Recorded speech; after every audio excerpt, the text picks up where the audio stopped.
In the AOE training course, in the modules that I put together for that, I cover that in detail. But let me just kind of give you some things to consider regarding your suppliers, okay? When you send an email to your supplier to begin with, they will do exactly what you would do, and that's to go and check you out. So the very, very first way they will check you out is they will simply look at the email address that you use.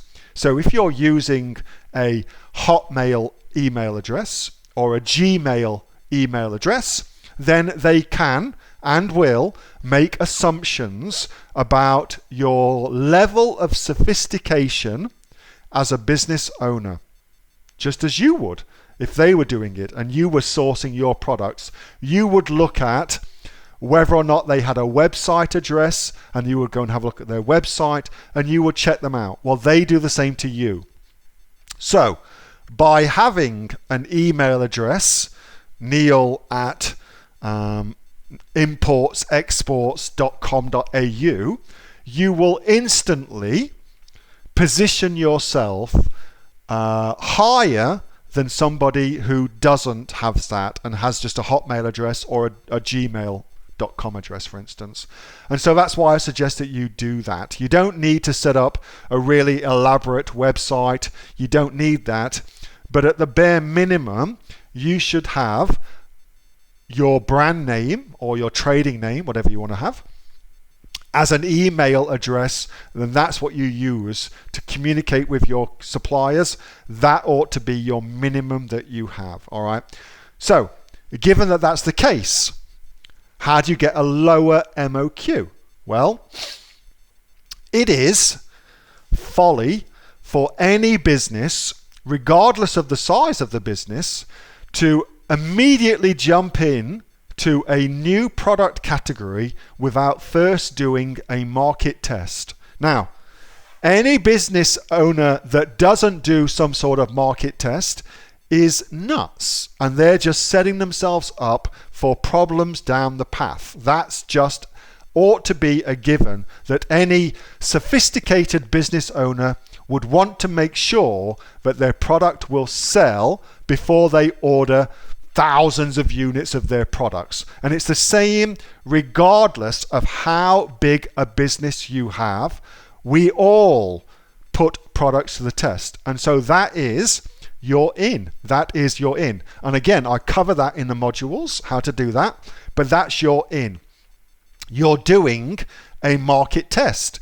So you only want to buy 100, 200 units max, because you're doing a market test.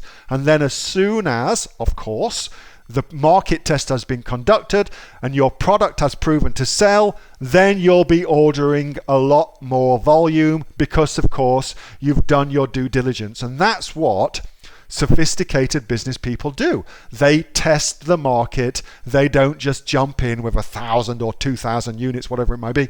They do a market test. That's what we all do. And so your supplier will be expecting that. So if you don't flag that with your supplier and you just instantly go and order 1,000, 2,000 units, what you're really saying to your supplier is, I don't know what I'm doing. Charge me whatever you want. I don't know what I'm up to. I'm a beginner. That's what you're really saying.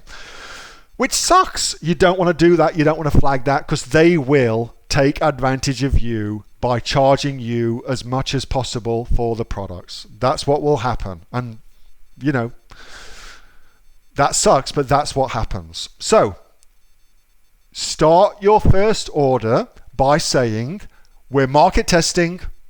They will expect that. So we're going to order 100, 200 units, whatever it is.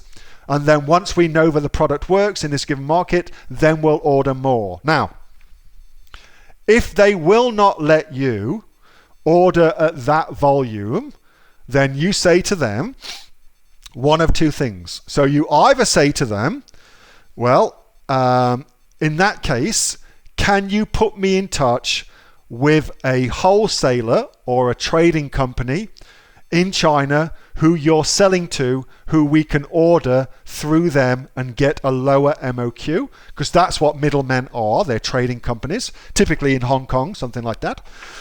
So you can do that, and that will often either they'll say, yes, here's a trading company, or they'll say, all right, no worries, we'll give you this as a one-time thing, no dramas at all. And if they won't do it then, or they say we don't have a trading company, then what you can say is, in that case, can I pay 10% more per unit and order less? So they make more per unit, but you put less money on the line. Because for me, if you spend $5 US dollars per unit and you're ordering 1,000 units, then clearly you've got $5,000 on the line, which is a lot of money in anybody's world, yeah?